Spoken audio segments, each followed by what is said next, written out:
Muito bem. Para que a gente possa ter uma ideia, vamos ver o seguinte.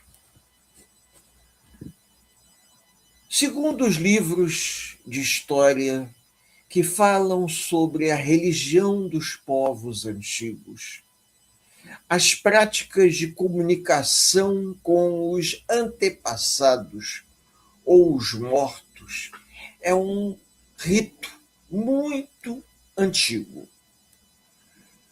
Quando eu digo muito antigo, eu me refiro à pré-história. De forma instintiva, as tribos, os clãs, se reuniam em torno de uma fogueira numa noite de lua cheia para entrar em contato ou evocar, eu não sei se é a expressão mais adequada, os antepassados, para que os antepassados pudessem se manifestar ou falar por intermédio de alguém. Como eles sabiam que os antepassados iriam se comunicar, é um estudo quase que antropológico. Mas, geralmente, alguém daquele grupo com uma capacidade especial de intermediar a comunicação entre o mundo dos vivos e o mundo dos mortos se manifestava. E as pessoas sabiam que aquele indivíduo estava dando uma passividade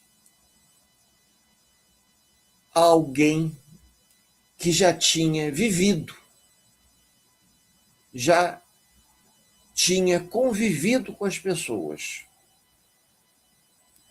e que agora, do mundo dos mortos, tentava se comunicar com o mundo dos vivos, se nós podemos dizer assim. Em outras palavras, o desencarnado tentando se comunicar com os encarnados utilizando uma determinada pessoa que tinha ou que tem a capacidade de dar a comunicação, por ela ser um médium. E eu não estou me referindo a um fato recente, eu estou me referindo à pré-história.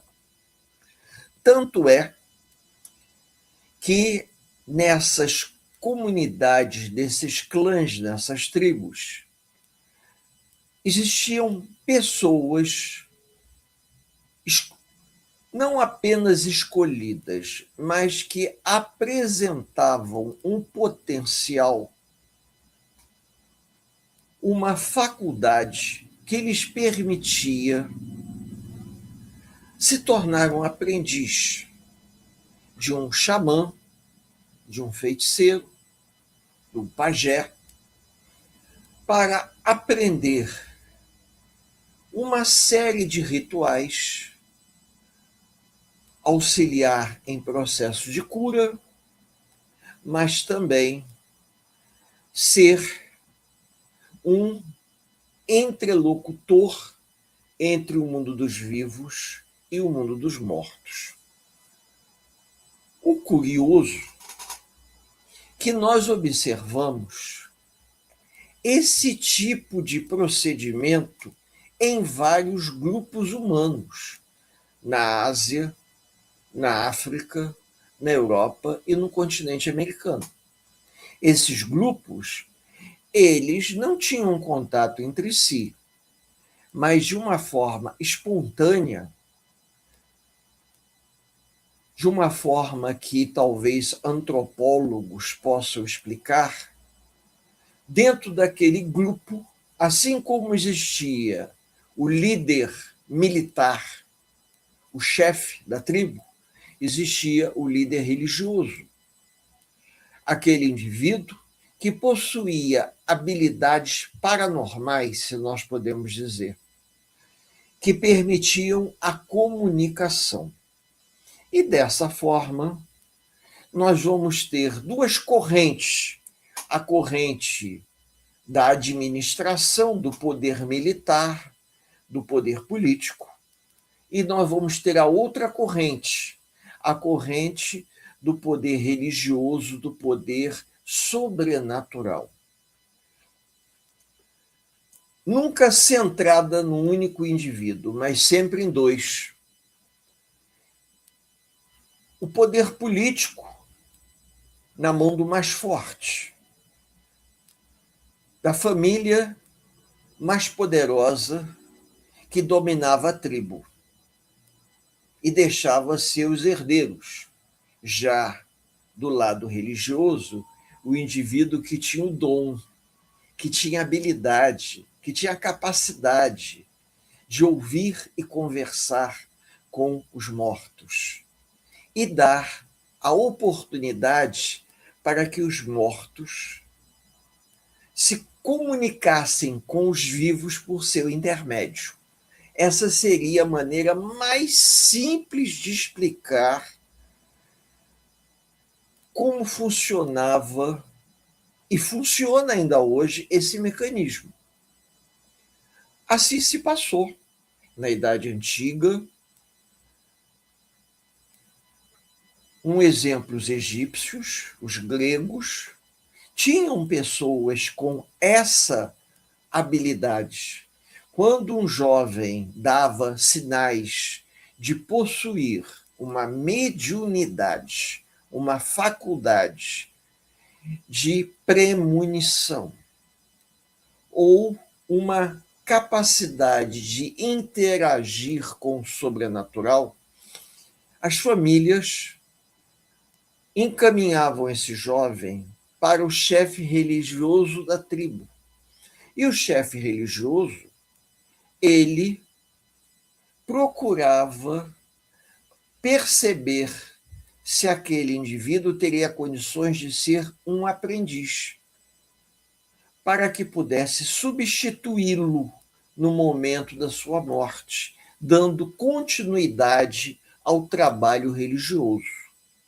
Dessa forma, muitos desejavam, mas poucos tinham essa habilidade.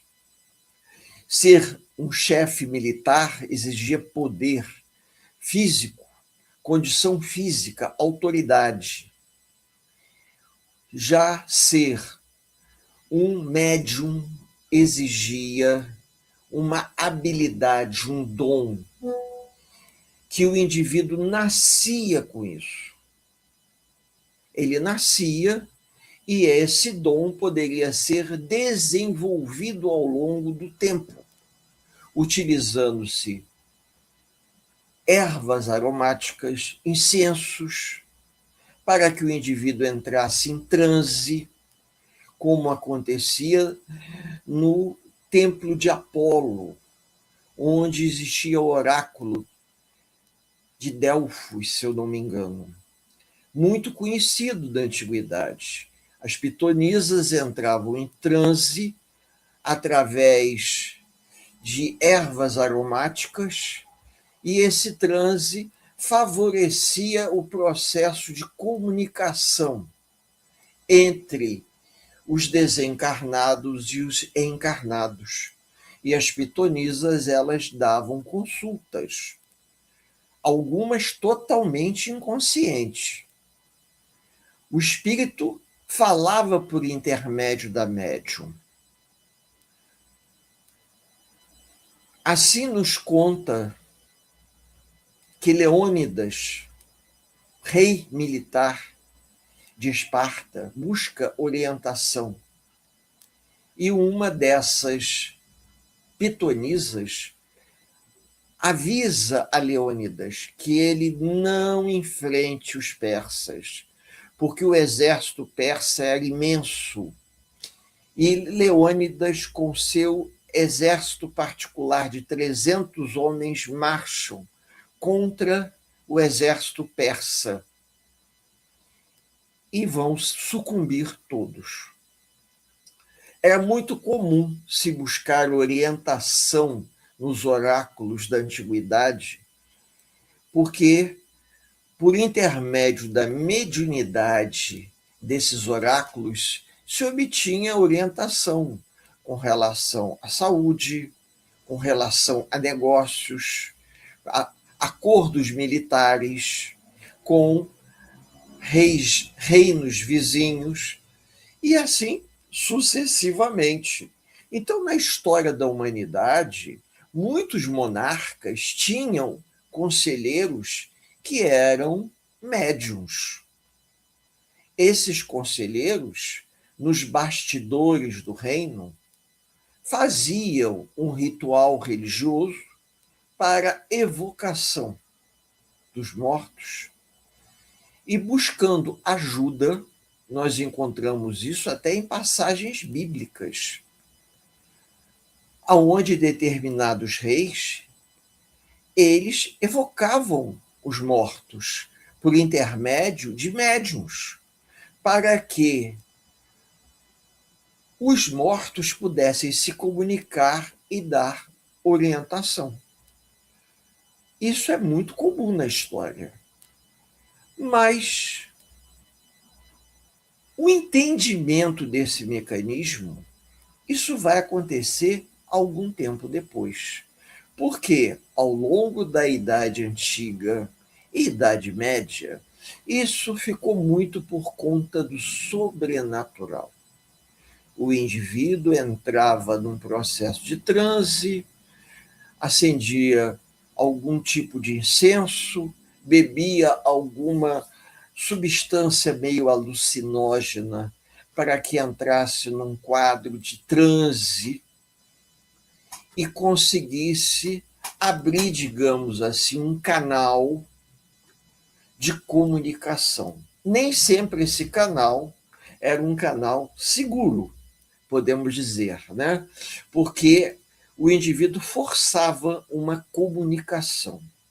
O ideal é que a comunicação ocorresse de forma espontânea, como muitos no passado, em que alguns governantes chamavam os seus oráculos, e os seus oráculos, de forma espontânea, diziam: os deuses não querem se comunicar, ou os deuses não vão se comunicar hoje, eles só vão se comunicar daqui a 2 luas. Era muito comum esse tipo de colocação. E os reis tinham que aguardar, porque geralmente o indivíduo, para se tornar um oráculo, ele tinha o dom da premonição, ele tinha o dom da mediunidade, ele tinha a capacidade de perceber coisas que aconteciam. Não era qualquer um. Geralmente eram médiuns de berço, indivíduos que reencarnavam com mandato mediúnico. Alguns médios sofriam perturbação porque não usavam a mediunidade em prol do bem. O que deveria ser a mediunidade em prol do bem? Usar a premonição para ajudar a quem precisava, sem que necessariamente ele estivesse dando uma incorporação. O espírito orientador, se aproximando do médium, poderia sugerir a orientação.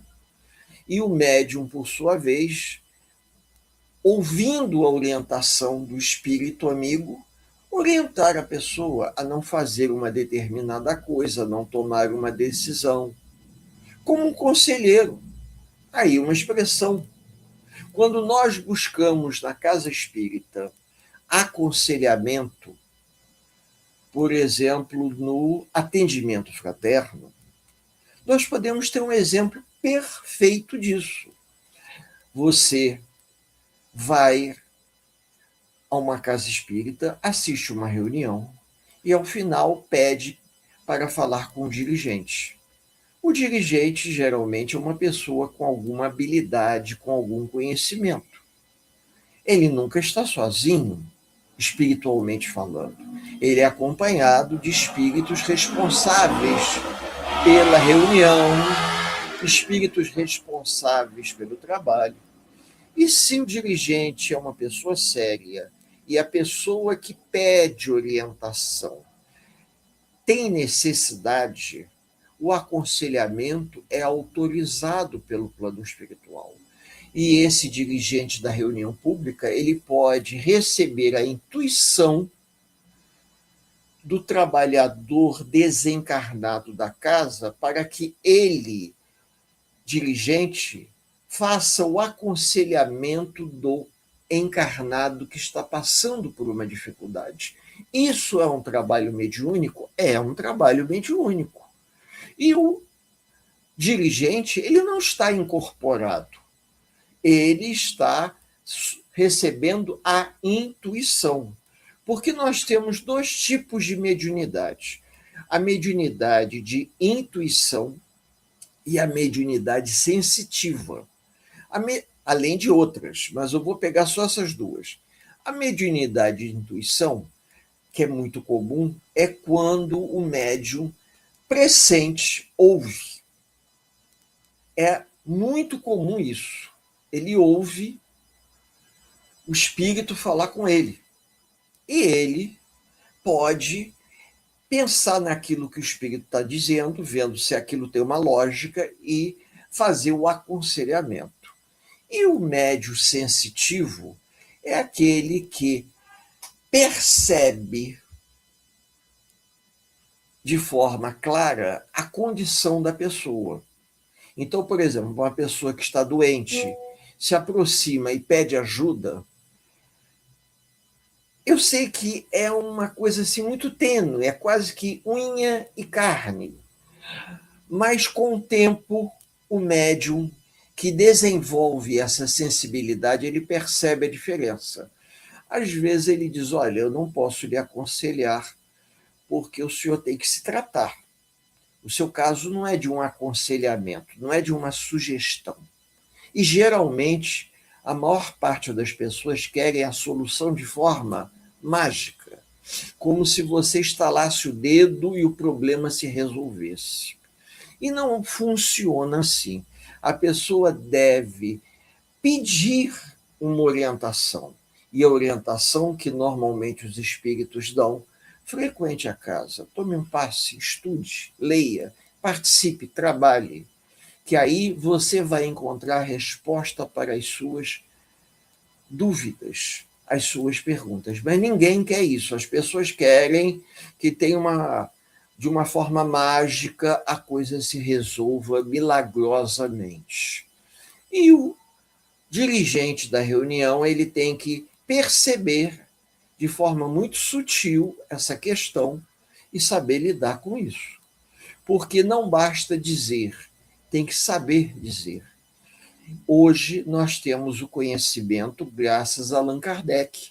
Allan Kardec, o grande codificador, que recebeu do Espírito da Verdade todo o conteúdo que permitiu a Allan Kardec organizar o Pentateuco, ou a codificação espírita, a partir do Livro dos Espíritos, em 1857. Mas antes disso, antes de Kardec, as coisas elas funcionavam na base do acerta e erra, como, por exemplo, até aqui mesmo no Brasil. Antes da doutrina espírita vir para o Brasil de forma sistematizada, muita coisa aqui no Brasil acontecia de forma empírica. Como, por exemplo, vou citar um caso, Ana Rabelo Prado, uma médium que nasceu em Parintins, numa cidade próximo ao Rio Amazonas, foz do Rio, no Rio Amazonas mesmo, quase fronteira com o Pará. Ela tinha uma mediunidade extremamente ostensiva e seu marido, Eurípides Prado, ele organizou um centro, vocês podem ler isso no livro Ana Prado, a Mulher que Falava com os Mortos. Ele improvisava.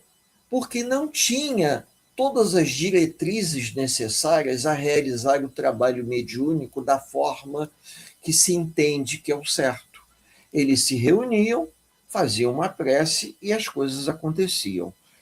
Mas hoje, que nós temos uma gama enorme de obras, como o Livro dos Espíritos, Livro dos Médiuns, aonde Kardec orienta detalhadamente no Livro dos Médiuns o passo a passo para realizar uma reunião mediúnica, nós temos tudo muito mastigado para que as pessoas possam, se desejarem, organizarem a coisa sem nenhum tipo de alarde.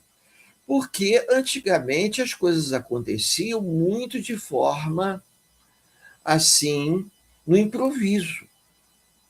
Na Idade Moderna também não foi muito diferente. Idade Antiga, Idade Média, Idade Moderna, as manifestações mediúnicas elas se davam quase que de maneira aleatória e algumas pessoas organizavam grupos, eu não digo grupos espíritas, porque a palavra espírita é uma palavra mais moderna, mas a gente poderia dizer assim, agremiações, confrarias espiritualistas, onde as pessoas se reuniam ali para tentar se comunicar com o mundo espiritual. A moda delas, de forma improvisada, se reuniam, sentavam em volta de uma mesa, faziam uma prece, elevavam um pensamento a Deus e pediam que, se fosse permitido, ocorresse uma comunicação. E às vezes a comunicação vinha. Agora, o mais importante disso é a intenção da comunicação. Qual o objetivo? Quando o objetivo era um objetivo sério, a resposta vinha de forma séria. Quem tiver interesse pode ler o livro de Dona Ivone Pereira, Recordações da Mediunidade, onde ela fala exatamente do trabalho em que ela desenvolveu no seu caminho de aprendizagem. Com isso, as pessoas vão aprendendo. Quando Allan Kardec se propôs a organizar todo o conhecimento sobre o mundo espiritual, quando o amigo de Kardec, seu senhor Fortier, convidou o Kardec por volta de 1851 a conhecer as mesas girantes e Kardec ficou impressionado. E depois o senhor Fortier levou Kardec para conhecer a casa da família Baudin, se eu não me engano, as irmãs que davam comunicação de forma espontânea, porque eram jovens que tinham uma mediunidade de berço, e Kardec pergunta às meninas, e as meninas, que não eram tão novas assim, já eram adolescentes, né? Para mais. Não eram pré-adolescentes, já eram adolescentes maiorzinhas. Elas respondem com um discernimento de pensamento que uma jovem da época não teria condições de responder. E Kardec se surpreende. Se surpreende porque a pergunta que ele fez, uma jovem naquela época, por mais bem instruída que fosse, não teria a capacidade e o tirocínio para responder. Então Kardec se interessa e quer melhor conhecer os meandros que envolviam aquele mecanismo que permitiam um espírito se comunicar com as pessoas vivas por intermédio de uma pessoa, de um médium. Kardec já tinha relatos da família Fox, dos irmãos Davenport, que aconteceu aqui na América. Kardec estava presenciando o fenômeno das mesas girantes. Isso tudo combinado despertou a curiosidade do professor Hippolyte de Leon Denisard Rivail, para que ele pesquisasse e tentasse entender que aqueles fenômenos não estavam acontecendo por acaso. Aquilo tudo representava um desfecho de uma história milenar. E ele tinha como tarefa conseguir concluir um trabalho para esclarecer a todos que a vida não começa no berço e não termina no túmulo. Nós já existíamos antes da criação do corpo físico e vamos continuar existindo após a morte do corpo físico, porque nós somos espíritos imortais. E na condição de espíritos imortais, desligados do corpo físico, nós podemos, se tivermos permissão do plano espiritual, nos comunicarmos por intermédio de um médium com outras pessoas, dando comunicações. E nós aí temos uma infinidade imensa de médiums. Eu poderia destacar alguns que são conhecidíssimos: Chico Xavier, Divaldo Pereira Franco, Dona Ivone Pereira e outros que, por intermédio da psicografia, realizaram um trabalho fabuloso e escreveram uma grande quantidade de obras. Kardec, por exemplo, ele reuniu um volume imenso, imenso, de psicografias. As psicografias que ele não utilizou para colocar no Pentateuco Espírita, ele organizou na Revista Espírita. A Revista Espírita, que foi de 1858 até 1868 ou 69, por aí. Por aí, 68, eu acho. Foram 20 anos, aproximadamente. 20 anos, eu acho 69. 20 anos de revistas que Kardec lançou. E essas revistas foram organizadas, reunidas, agrupadas, e hoje nós temos uma coletânea, mês a mês, de janeiro a dezembro, que a FEB editou, que são publicações de psicografias de vários médios diferentes, aonde alguns espíritos assinaram, outros disseram que eram espíritos amigos, para o nosso entendimento, para o nosso estudo. Isso é curioso? Sim. Mas acontece que não é todo mundo, por mais boa vontade que a pessoa tenha, que a pessoa vai desenvolver uma mediunidade de clarividência, de psicografia. Não, porque a pessoa tem que ter essa habilidade. Várias pessoas, numa escola de médiuns, podem se reunir para desenvolver a mediunidade. Algumas, enquanto percebem a presença do espírito, outras veem o espírito, claramente. André Luiz nos conta isso no livro Nos Domínios da Mediunidade. 3 médiuns veem o mesmo espírito de forma diferente, porque a mediunidade desses 3 médiuns ela é bastante diferente de um para o outro. Então, dessa forma, os espíritos não aparecem para quem eles querem de forma aleatória, porque existe uma lei. Eles precisam respeitar essa lei. Essa lei implica nas leis morais da vida. Se o espírito aparece, é porque o indivíduo possui a mediunidade. E ele vai ver o espírito em qualquer lugar, até em casa. Na rua, ele vai ver um espírito. Ele não precisa estar na casa espírita para ver uma materialização. Ele pode estar andando na rua e ver um espírito sair da parede, que nem naquele filme Ghost.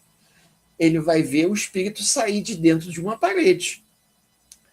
É lógico que numa casa espírita nós vamos ter um ambiente propício para manifestações.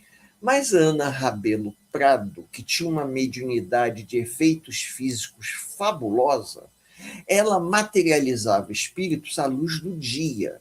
Existe um livro chamado Trabalho dos Mortos, aonde que é o livro do João. João era o guia espiritual de Ana Rabelo Prado e ele orienta e ela vai ceder ectoplasma e as materializações acontecem à luz do dia. E esses espíritos se deixam fotografar. Porque também tem um detalhe, não são todos os espíritos que se deixam fotografar.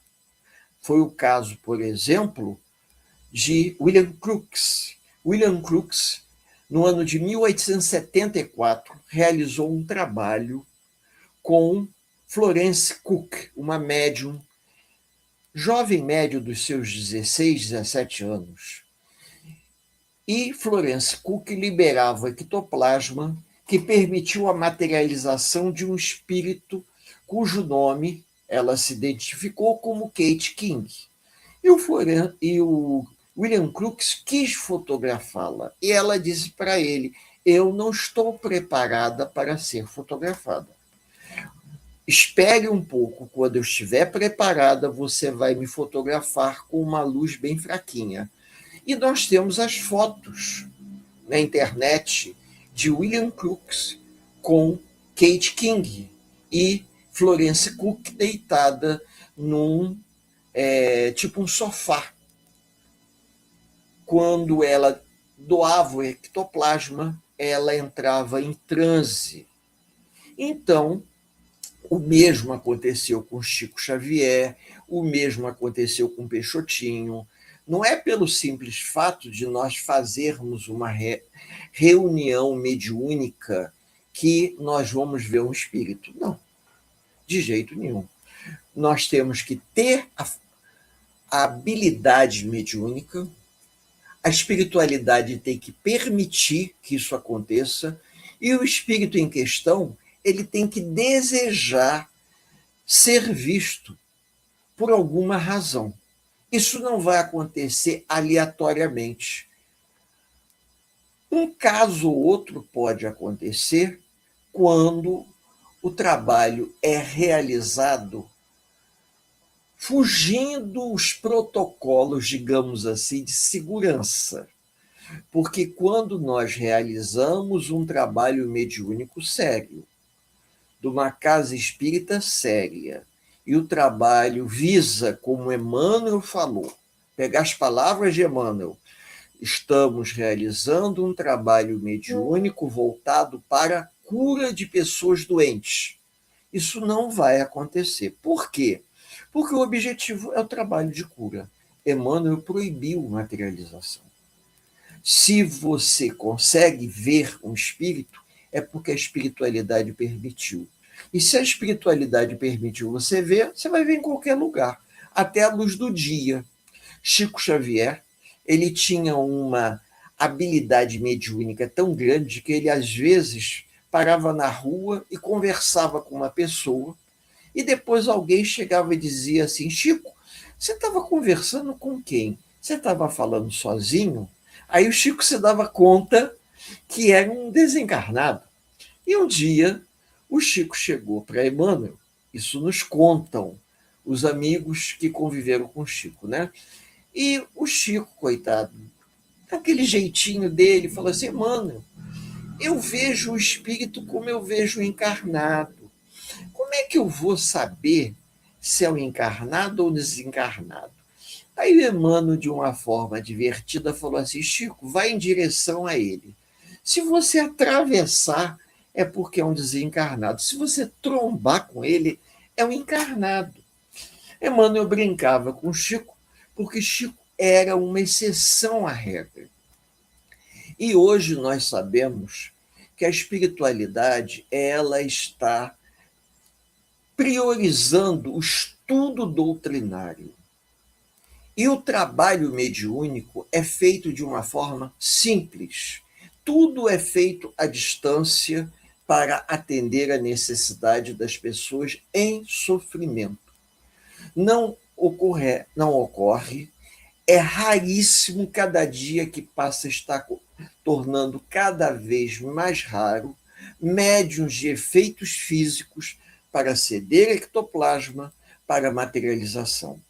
A gente vem pesquisando e vem observando que a espiritualidade ela não quer espetáculos tipo circense, como acontecia com Peixotinho e Chico Xavier em Pedro Leopoldo, por volta de 1951, 52. As pessoas iam para lá pela curiosidade. Eu próprio, agora eu estou falando de experiência própria, eu tive a oportunidade de, no Consolador, receber a visita da família de Peixotinho. Eles vieram de Campos e fizeram uma palestra muito bonita. Eu dirigi a reunião e o genro mais velho de Peixotinho, na época, fez a palestra e eu perguntei a ele, aproveitei a oportunidade e perguntei por que hoje a gente não vê tantas materializações. Ele falou exatamente isso. A espiritualidade ela está priorizando o trabalho de curar. E as materializações atraíam as pessoas simplesmente pelo espetáculo. As pessoas não buscavam a materialização com a intenção de se melhorar e nem de se converter, porque as pessoas assistiam aquilo como se fosse um espetáculo. Depois que acabava, cada um ia para casa, acabou. Foi que nem no início o fenômeno da televisão a cores. Eu tive a oportunidade de presenciar a gente passando pelas ruas onde existiam lojas que vendiam eletrodomésticos, as pessoas assim boquiabertas, assistindo aquelas televisões a cores, aqueles desenhos animados, aquelas propagandas. Aquilo era uma novidade. Depois que a novidade caiu no dia a dia, as pessoas não se interessam. Então a espiritualidade vai gastar energia para quê? O importante é ajudar quem precisa. Palavras de Emmanuel. Existe uma psicografia de Emmanuel no livro Materializações Luminosas, lá no final, datado de 1954, se eu não me engano, onde Emmanuel deixa claro: a missão de Chico Xavier é esclarecimento, consolação e libertação. Não era realizar reuniões de materialização, atraindo as pessoas pela mera curiosidade. Então, eu diria aquelas pessoas que por acaso acreditam que vão ver um espírito. A chance hoje está se tornando cada dia mais difícil. Os espíritos estão se dando ao luxo de só se apresentarem para as pessoas que a presença deles se fizer necessária. Eles não vão aparecer para matar a nossa curiosidade, nem dar um susto. Quem se lembra do fantasma Gasparzinho e do trio Calafrio, né, das histórias em quadrinho dos desenhos animados, esqueçam, porque os espíritos hoje só aparecem realmente para as pessoas que têm uma mediunidade de clarividência e um comprometimento espiritual. Aí sim, porque aparecer simplesmente por aparecer, não vão fazer isso.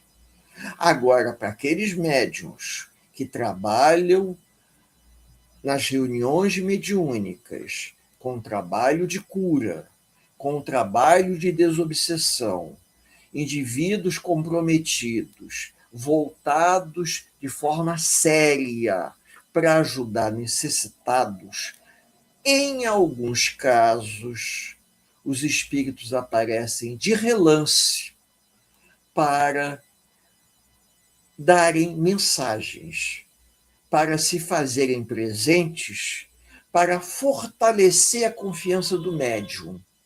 Mas para aparecer por acaso, não faz sentido, não. Olha, eu tenho lido muita coisa.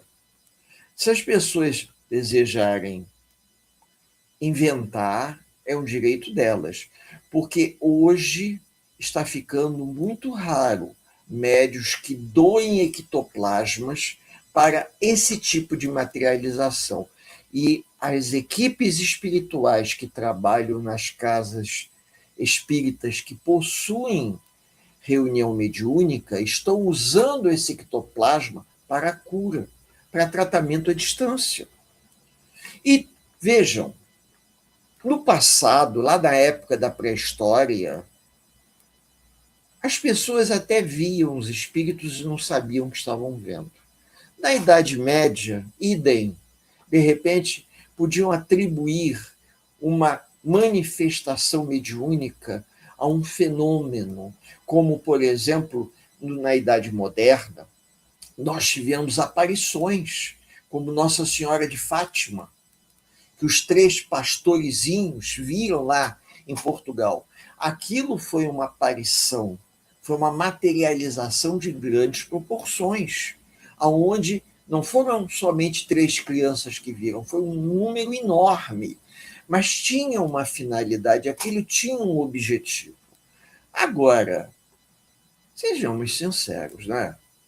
Eu acho que quando, pouco antes de Chico Xavier desencarnar, as pessoas foram perguntar ao Chico, lá em Uberaba, se novas revelações ocorreriam.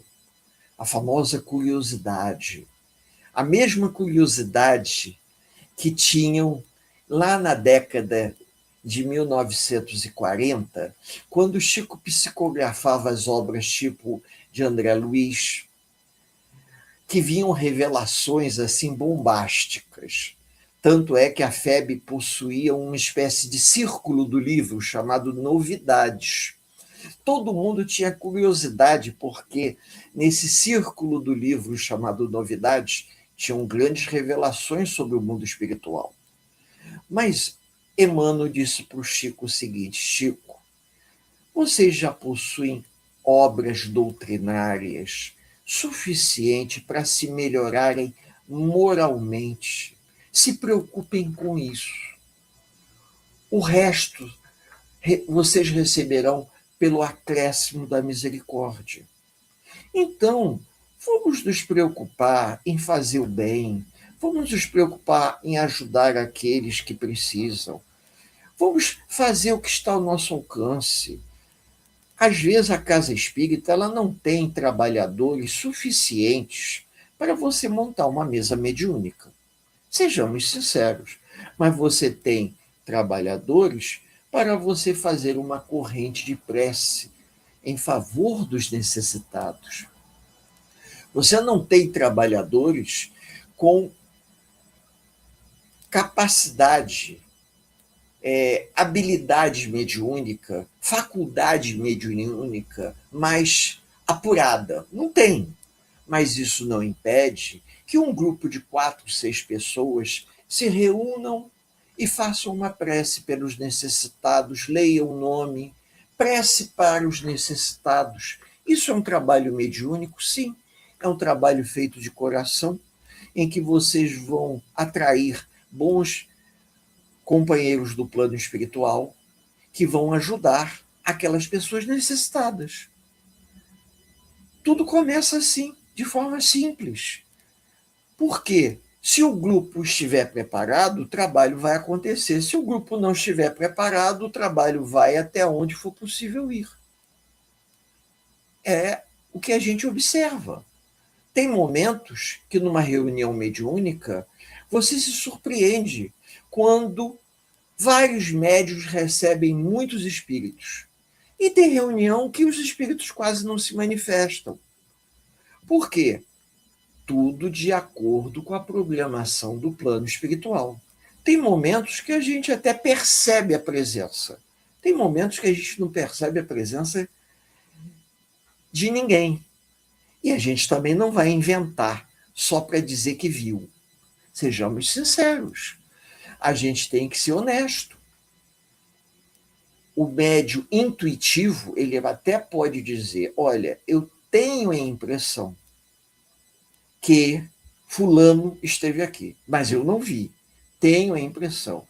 A honestidade mediúnica, ela é fundamental. No livro de André Luiz, Nos Domínios da Mediunidade, nós vamos encontrar detalhadamente isso.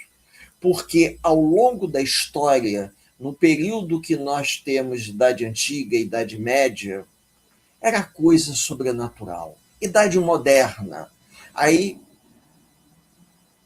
continuava ainda no sobrenatural, aonde determinados médiuns, como por exemplo no norte da Europa, existiu um médium com uma habilidade fantástica, agora me fugiu o nome dele. E esse médium, ele via e conversava com os mortos, mas ele tinha essa habilidade. E algumas pessoas que tinham essa habilidade eram muitas das vezes considerados não muito bom das ideias. Tanto é que muitos médios foram queimados na fogueira durante a Idade Média. Então, a gente precisa, às vezes, entender que a perseguição da Idade Média era para reprimir não apenas o que não se sabia, mas o medo que se tinha em relação ao sobrenatural. Esse médium da Idade Moderna, que eu comentei com vocês, se chamava Emanuel Swedenborg. Emanuel Swedenborg, ele tinha uma mediunidade fantástica.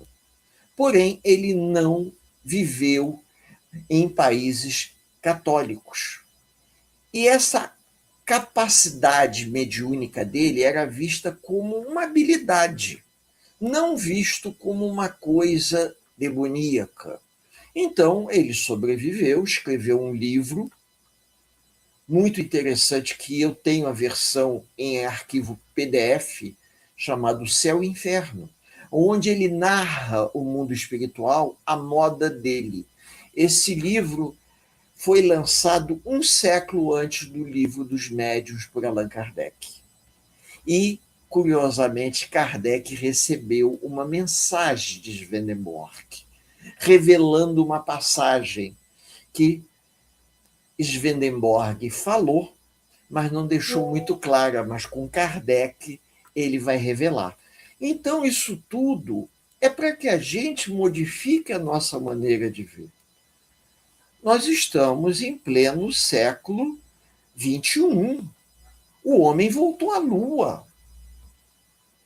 Agora, no dia 1º de abril de 2026, a NASA lançou a nave Artemis, a missão Artemis 2, que foi até a Lua, e eles passaram devagarzinho pelo lado oculto da Lua, filmaram, fotografaram detalhes que chegam a ser coisas meio surpreendentes, que as missões Apolo não captaram. A tecnologia hoje permitiu observar coisas, poeiras fosforescentes na superfície lunar do lado oculto. Isso está na internet. Então a gente para e pensa, gente, que coisa estranha. O mundo está evoluindo. Não é possível que a gente ainda continue acreditando das coisas da Idade Média, não é verdade? Está na hora de darmos um passo em direção ao infinito, até porque o planeta está evoluindo para o 3º milênio. E no 3º milênio, segundo os espíritos dizem, quando a Terra se tornar um mundo de regeneração, nós teremos facilidade de conversar com os desencarnados. Eu, por exemplo, gostaria muito de poder conversar com os desencarnados e poder me lembrar de forma positiva para usar essas informações para a nossa melhora, para a nossa evolução, para nosso aprimoramento. Leiam, estudem. Eu sou sincero, não se esquivem do conhecimento que esclarece, do conhecimento que liberta, porque um dia nós poderemos ser acusados de uma forma educada pelos benfeitores espirituais quando eles disserem: vocês sabiam, tinham acesso ao conhecimento, mas por questões pessoais vocês preferiram se manter na sombra do desconhecimento da verdade. Então, diante disso, eu acho preferível assumirmos que estamos no século XXI. Em breve, Artemis 3 vai partir em direção à Lua e o objetivo é posar no lado oculto da Lua. E eu quero estar encarnado para acompanhar isso, porque vai ser algo espetacular. Por que não? Nós estamos vivendo uma outra era. Estamos entrando no terceiro milênio e a Terra vai evoluir para um mundo de regeneração. Eu não vou estar aqui encarnado, mas eu tenho certeza que se a gente fizer o dever de casa, a espiritualidade vai nos dar a oportunidade de reencarnar aqui, porque a Terra vai se tornar o planeta de regeneração que nós vamos reencarnar e habitar. Aqueles que não acompanharem vão migrar para um outro orbe. Meus amigos, se me deixarem, eu continuo falando, contando alguns casos interessantes. Leiam, estudem, como aqui eu acabei de falar, pelo menos em 3 ou 4 livros. Vou contar 4. William Crookes e as materializações de William Crookes. Outro, O Trabalho dos Mortos, que foi editado pela FEB em 1922. William Crookes é um livro que a gente encontra, ele é de 1870 e poucos, um trabalho que ele fez após as fotos e o trabalho com Kate King. Nós temos também materializações luminosas, muitas fotografias de Sheila. É interessante isso do trabalho feito por Peixotinho e Chico Xavier em Pedro Leopoldo, em 1952, 53, que os espíritos se permitiram fotografar. E agora, recentemente, a FEB lançou um livro muito interessante, Ana Prado, a mulher que conversava com os mortos, mostrando como ela se sujeitou a passar por testes para provar que aquilo não era invenção. Botavam ela dentro de uma gaiola e ela ficava dentro dessa gaiola, mostrando as mãos e os pés, e dos ouvidos, do nariz e da boca saíam aquela fumaça que era o ectoplasma. Eu tenho lembrança, quando garoto, de ver na revista Fatos e Fotos e o Cruzeiro as materializações que aconteciam. Revistas essas que já se perderam com o tempo, mas as fotos a gente consegue localizar na internet. Ou também Arigó, as materializações de Arigó, que Dr. Fritz realizou trabalhos de materialização utilizando o médium José Arigó. Vejam, muitas informações para os amigos pesquisarem. Aqueles que desejarem, estudem, se interessem, aproveitem enquanto estão encarnados para aprimorar o conhecimento, para que numa próxima encarnação a gente esteja mais capacitado para fazermos o que está ao nosso alcance.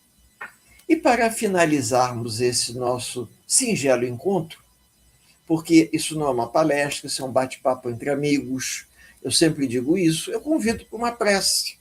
Não importa o horário, não importa o dia.